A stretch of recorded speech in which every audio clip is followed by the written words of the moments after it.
pits, but it was pointing that direction. Oh, flashlight. As soon as you said nothing's happening in this room. Thank you. Can you turn that flashlight off?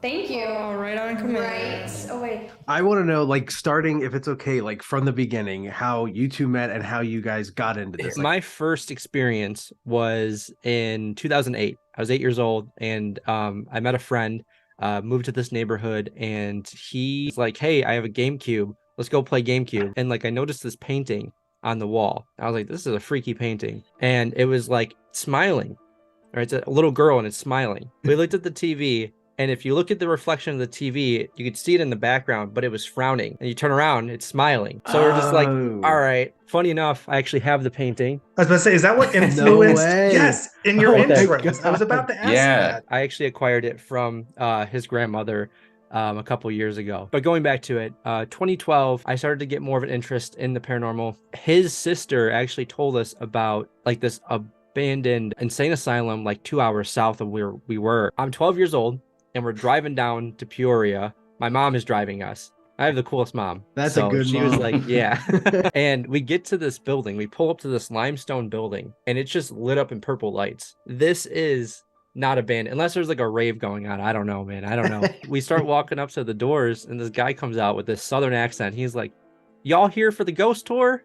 We're like, we are now. Saw some crazy stuff that night. Crazy stuff. And that is really kind of what drove me into it. I started my first group in 2013. We were Fear Reality, and then it was 2015 that I changed the name to Blood Moon Paranormal. Her and I met in like, I want to say 2019, 2018.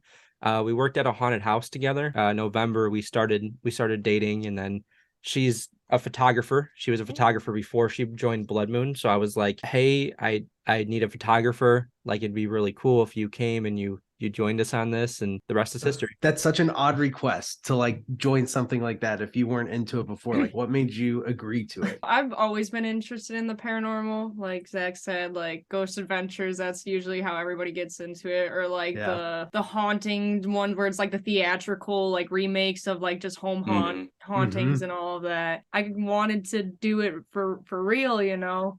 And then I did a couple of investigations, and then I met Zach, and then he was like, hey, I got a group, and we actually do this. Like, he asked me to come and take photos, and I was like, yes, of course. Like, I get to take photos and I get to ghost hunt. That's the perfect world. Before I dive into like specific, because like I said, I mean, without sounding cheesy, I am a fan of your guys' videos. Like, I want to talk about a lot of the places you've been. Before like that, I want to tell you, like, genuinely no BS. And the reason like we wanted to have you guys on here is your guys' videos are really good. And there's some great videos out there, but sometimes when you watch them, they can be a little too long or some lull moments. Like, your guys' stuff is like crisp. And then the best part, because we know this from going into places too, you guys are extremely respectful wherever you go. It's never loud, it's never dramatic. Thank you so much. That, like, honestly, that means a lot. I'm very particular about how my edits are and like how my footage is and filming and stuff like that. And especially with the crew, the respect thing is a huge thing for me when we go to places. You know,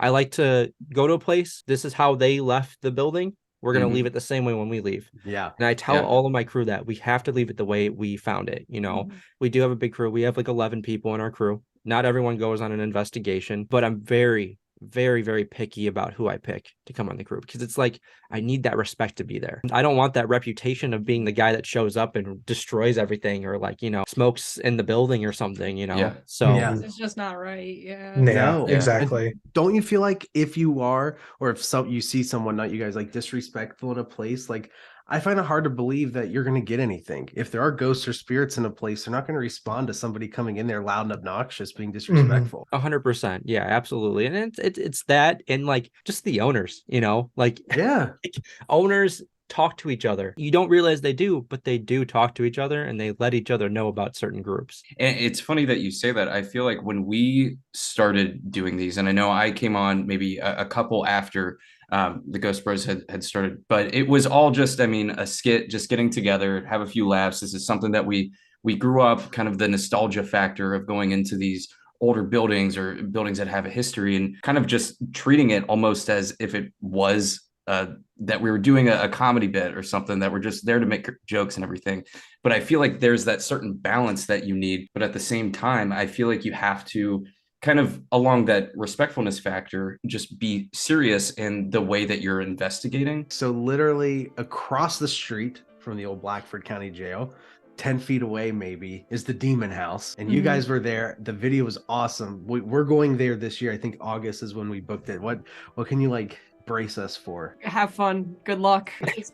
Good luck. I guess the one thing I would say is pay attention to the time, because time kind of just slips by there. It just kind of like goes by really quick, goes by really slow at moments. But then pay attention around 11 o'clock, because I've noticed, and it's not just us it's happened to, 11 o'clock is when most of the activity happens. I was about to say, kind of to piggyback off that, I'm glad you said that, because after we had done the Whispers Estate, I started trying to look at other videos online and get some inspiration of location. So we'd already done it. So that's where I discovered you guys. So when I watched, when we were going to Waverly, I made sure to watch your video beforehand. And the stuff you were getting up in the 5th floor is what made me want to go there. And when we got there, that 5th floor is where me and Trevor caught some of the most activity. And then still to this day, I can't explain those footprints. So I've used your videos as inspiration. So the fact that you're saying 11, I'm going to hold on to that. Talking about the research process, that's something that you guys do really well. And aside from the actual content that you're getting that I love, I especially love your guys' intros, the voiceovers, the B-roll, the kind of, you do like a mini history lesson that really brings you there and immerses the viewer. Research wise, I go amongst a ton of different articles. I try to write down everything from what the tour guides say and stuff like that. I'm trying to write that down. We just got a new member and she's in charge of research. So that's awesome. It is godsend, because she pulls some crazy stuff from these places so far. Absurd with how she researches. That's amazing, actually. Yeah, she loves to do it. So we went to Davy's house recently, and that was her first investigation. And she went on Ancestry and tracked the entire Davies family tree. Whoa. And I was like, what are you doing? Like, you don't have to do all that. Like, it's fine. And then she was getting upset with what she was finding online for the history. So she went to the public library site and went through all the individual like documents she could find online from the public library. We have the 8, and I know you said you had 11 earlier. I know our group is very mixed in between like the spectrum of believers and like skeptics. I tend to align myself more of a skeptic, though these have kind of steadily brought that up. Is your group the same, or are you all, very strong believers? I would say that all of us have our own beliefs on this. I'm definitely more of like a science person. I don't believe in, and I know a lot of people get uncomfortable when I say this, I don't believe in God. I don't believe in the devil. I don't believe in heaven. I don't believe in hell. We have some like Christians in our group. Whatever they need to do to protect themselves before an investigation, I'm fine with. She's a witch. So there you go. But yeah, I would say that we're all just kind of like this big spectrum. I think that's why you guys are so successful. And not like to pat ourselves on the back. I think that's at least what keeps it interesting for us is, like you just said, you have Christians, you have atheists, you have witches, we have Christians, we have atheists, we have non-believers, we have agnostics. We have it all too. So it's it's a good thing. It's a good thing. It keeps you accountable. Sure. Yes. It keeps everyone accountable. I don't know if you guys noticed or not, but at the beginning of the investigation section of our videos, we put the name of the location, the date, the temperature, the weather it is, and the moon phase. I don't know if you noticed that or not. Yeah. We do that for a reason, because we have this book and we record all of that data in the book during the day of the investigation. I've started to notice a pattern even on that. Activity level patterns with certain like phases of the moon and temperatures and weather. No way. Like I've kind of like compared and contrast, because we do like at the end, I ask everybody that went with us, I'm like, hey, what would you give it on an activity level from 1 to 10? Like, what would you rank it? And then I do like an average score. Residual intelligent as well. I also asked about that. It was like last year I decided to take all of the data and put it on a chart. It was like a waning gibbous or a waxing gibbous or something like that. Like the moon phase, it's more active than like on a full moon or something else. And then I also noticed as well that when it's colder outside, when the temperatures are colder, it's more active. I think I have a theory on why that is. I don't know if you ever heard it, but they tell you to, like when you're pumping gas in the winter, touch your car before you touch the gas pump. But I believe that when it's colder outside, there's more static electricity in the air for spirits to pull from. That sounds amazing. Just all the data just being able to track and sort through that. Yeah, I'd like to go back through and check ours and see if there's any historical significance to the dates we went to these places too. I want to hear from Emily. Like, what's been your favorite, not your scariest, just a unique, like, just you guys have gone to some awesome places. Indiana State Sanatorium. The first time we went there, I heard something say, "Get your stuff out," like in my ear. I don't even remember hearing what about our night until he was like, "Yeah, you even said it. You heard something and you can hear it." The footsteps that happened like a foot behind me, just like walking behind us, it was him and then me. And then like a foot behind me, I just heard it.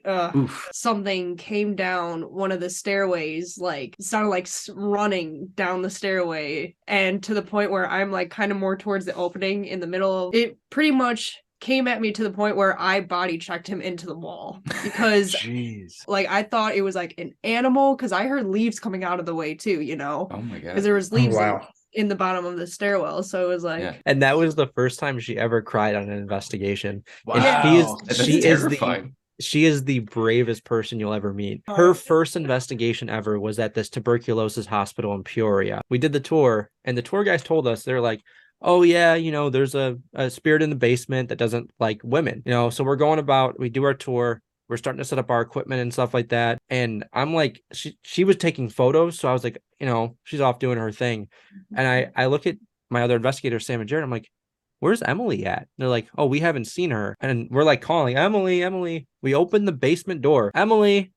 "Yeah, she's down there in the basement in the dark by herself with this spirit that doesn't like women." On her first night? On her first investigation. If there's something that we could capture or even just personally experience, not even necessarily capture, I just want to experience it. Yes. The spirit box tells me to go up to the attic by myself, I'm there. I don't care where I go. Just put me in the scariest, most active spot. Like when we went back to ISS,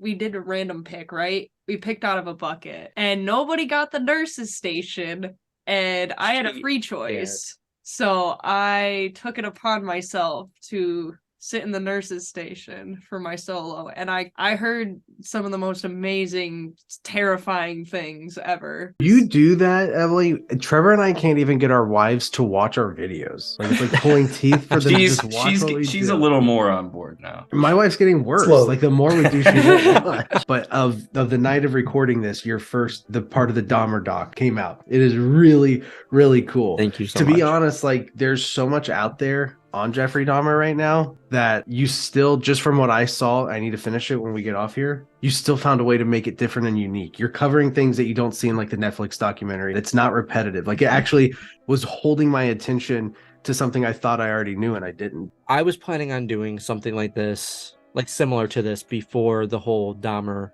documentary, like the show came out. I had this idea in my mind for this like hunting series, and this is Hunting Dahmer is not the only one we're doing. We're going to be doing other serial killers and that's awesome, other like criminals. I had this idea for it, and then the Dahmer show came out, and I'm like, Milwaukee's only 2 hours away from us. Let's just do Dahmer. Let's hunt Dahmer. No one is doing this paranormal stuff where they're hunting people. Everyone's hunting the locations. Yeah. So I was like, it's not about where we're hunting, it's about who. Mm-hmm. So that was my whole thought process behind this. And when I booked it, I didn't think that it was going to put me in this deep dive of like articles and clips about everything. And just like, it really like messed with my head. I won't lie. Like it really did. I am feeling better now. It took me a week or two after I finished the episode, like editing it, to really kind of just come back to myself. And a little bit of it still lingers, but it was a tough topic to really dive into. It's emotional to watch. It really was. You don't really feel that when you watch a lot of each other's like ghost videos and our peers and stuff, because they're fast paced and exciting. It's hard to find like emotion behind it, but you found it. Dahmer was like the first serial killer I ever heard about. My cousin told me, and we had a summer cabin in Wisconsin, and I'm just like freaked out, even though it's way past my time. When we got there, like that, it softened me. Yeah, it really like I thought I was gonna be like, okay, this is we're gonna hit and go to the point, we're gonna talk to him, but like going to the cemetery, that's really what got me, you know, because like I didn't expect to react the way I did, you know. When you're there, it really does just kind of sink in. And that was a huge thing, is like the respect thing in the video. That was a huge thing that I was trying to focus on, is like respecting the people who died. You're not glorifying Dahmer. It's super interesting to hear your perspective on it and how you guys did get emotional with it, because I think it's good to point out kind of that disconnect that a lot of us have. I mean, I'm guilty of it, watching a murder documentary or something. It becomes a story. Yes, of course you feel bad for the victims' families, but you're sitting on your couch watching it. This isn't anything in the near timeline that you think could happen to you or anybody you know. But once you really dive into it, as you guys did, I'm sure it becomes so much more real than you could have imagined. And that's the thing, is like, you know, when you're sitting at home watching, you know, the documentaries about it, it's like you're in the comfort of your own home, and you could just shut it off. Like you Right. could like you finish the documentary, click, now I'm watching something else. You know, it's like something happy and nice. Yeah. And then like I would say I was probably doing about 2 to 3 months of like research from beginning of this to end of this whole documentary that we did. It drained me like really badly. So, well, even when we went to the apartment, it kind of like just put in perspective, like you look around and you're like, this happened here, like anybody can just like, let's hang out, you know, like it got really real, and it got very like,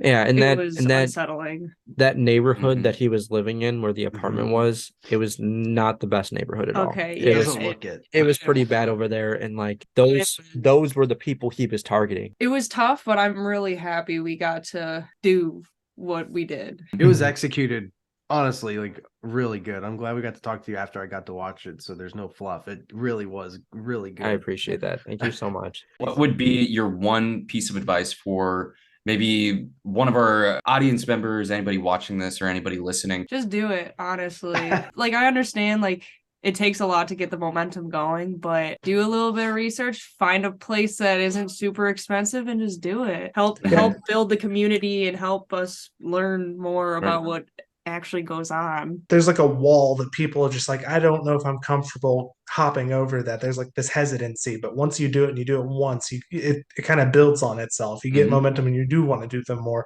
You want to add more equipment. You want to discover more places. You want to try new methods.